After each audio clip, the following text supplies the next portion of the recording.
Bienvenue sur Africa 24 dans cette nouvelle édition du QG Weekend. Voici les titres de l'actualité.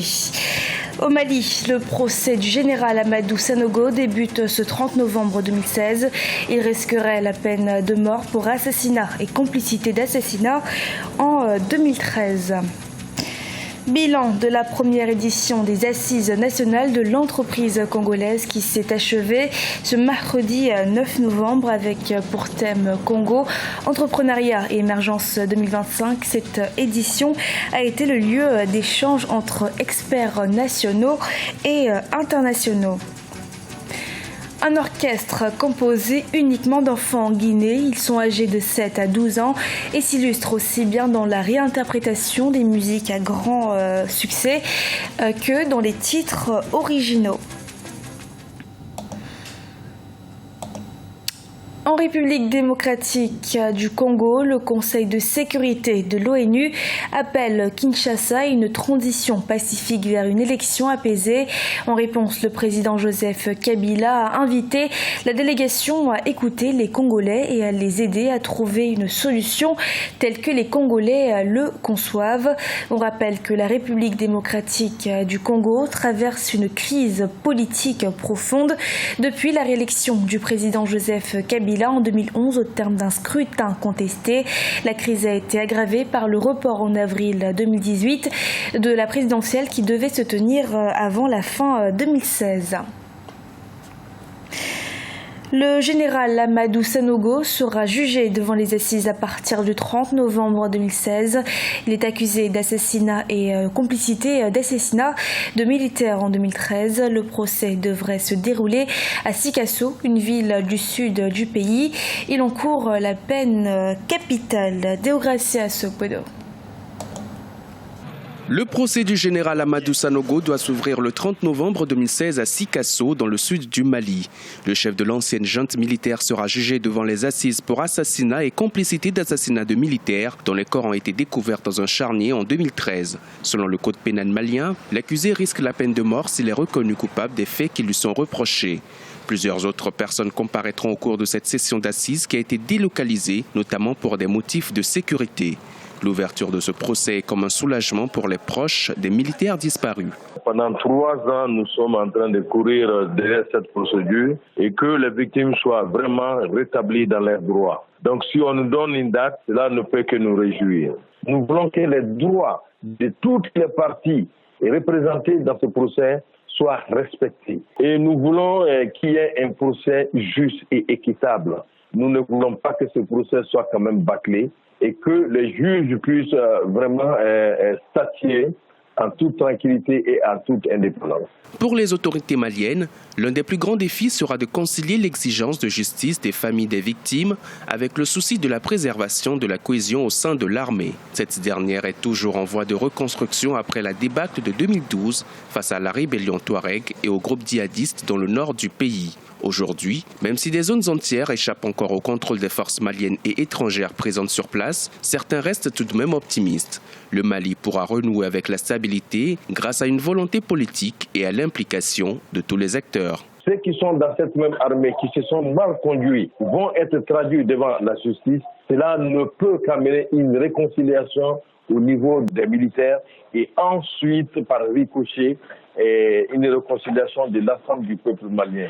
Il est temps qu'on aille à la justice parce qu'on a compris que sans la justice, toute réconciliation qu'on a tentée a été vouée à l'échec. Et la rébellion est devenue récurrente et tous les ans, on voit des groupes de rebelles qui se créent. C'est parce qu'il n'y a jamais eu de justice dans ce pays. En décembre 2013, les corps d'une vingtaine de militaires appartenant à une unité parachutiste de l'armée malienne avaient été retrouvés dans un charnier au quartier du général Sanogo. Aujourd'hui, beaucoup espèrent que le voile sera levé sur cette affaire. Depuis 3 ans, les familles et proches des disparus restent dans l'attente. C'est en décembre 2015 que la chambre d'accusation de la cour d'appel de Bamako avait annoncé le renvoi aux assises des 18 militaires, dont le général Sanogo, cité dans cette affaire.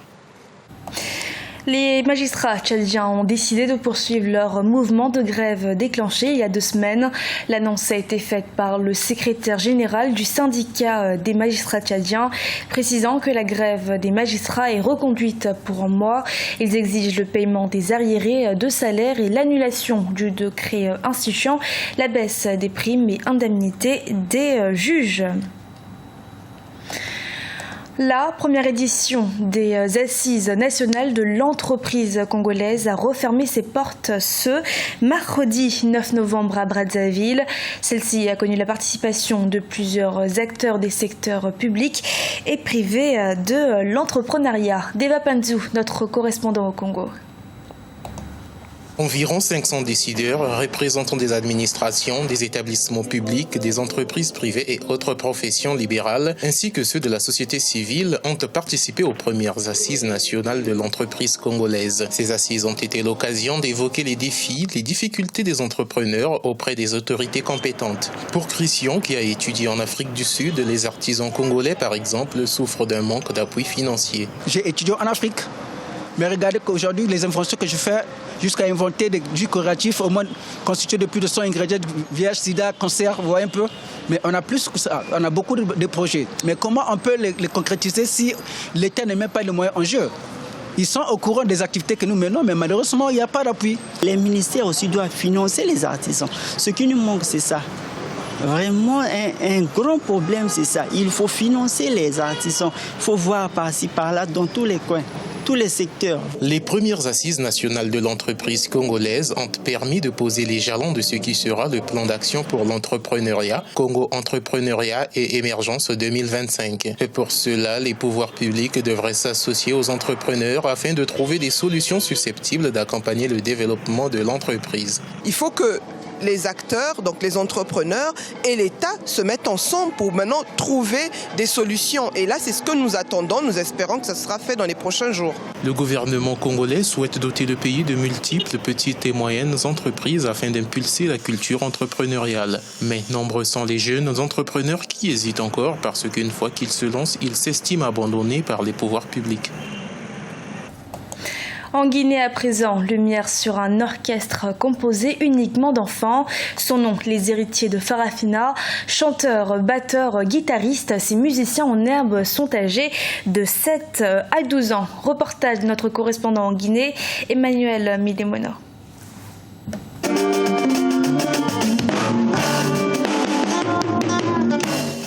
À voir par leur âge, l'on pourrait sous-estimer ce dont sont capables ces enfants et adolescents, dont l'âge varie entre 7 et 18 ans. Les héritiers de Farafina ou héritiers d'Afrique constituent le premier orchestre 100% enfants des Guinées. Certains parmi eux ont hérité la musique de leurs parents et sont aujourd'hui présents dans les grands rendez-vous de la musique en Guinée. Ma maman est griotte et je l'accompagne toujours dans les cérémonies. Aujourd'hui, j'ai 12 ans et depuis 6 mois, j'évolue au sein de cet orchestre. J'ai commencé à chanter à l'âge de 6 ans et mes parents sont tous griots. Je ne peux pas faire autre chose que chanter. Il y a bien d'autres métiers intéressants, mais pour moi, il s'agit d'une question d'héritage. Moi, j'ai 7 ans, je fais la 2e année de l'école primaire. J'apprends à chanter parce que mes parents sont griots et j'aime bien ça. Le groupe héritier des Farafina s'est fait illustrer dans la promotion et la défense des droits des enfants. Ils ont d'ailleurs des œuvres qui illustrent clairement ce militantisme dont ils font le cheval de bataille. Le groupe regorge des batteurs parmi les meilleurs du pays en dépit de leur âge et pour certains, la guitare n'a plus de secret. Malgré les talents qu'il regorge, cet orchestre ne bénéficie d'aucun appui technique et logistique. Ces enfants, si vous avez compris un peu les morceaux qu'ils chantent, ils réclament leurs droits. Ils parlent de la scolarisation, ils parlent de l'excision, ils parlent de tout ce qu'il faut. Normalement, ces enfants, ils sont à soutenir. Ils peuvent représenter la Guinée un jour. Ils peuvent être un jour comme les Bembe Ajal. Ils peuvent être un jour comme les Kamen Sofa. Ils peuvent être un jour comme les Bambuno, ainsi de suite. Tous ces artistes, la personne n'a commencé à l'âge là.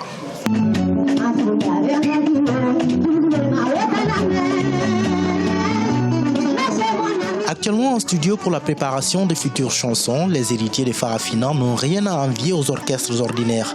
En plus de leur créativité, ces jeunes sont capables de reproduire des chansons avec des instrumentaux parmi les plus complexes du continent, tels que celles de la star malienne Salif Keita ou d'autres artistes locaux.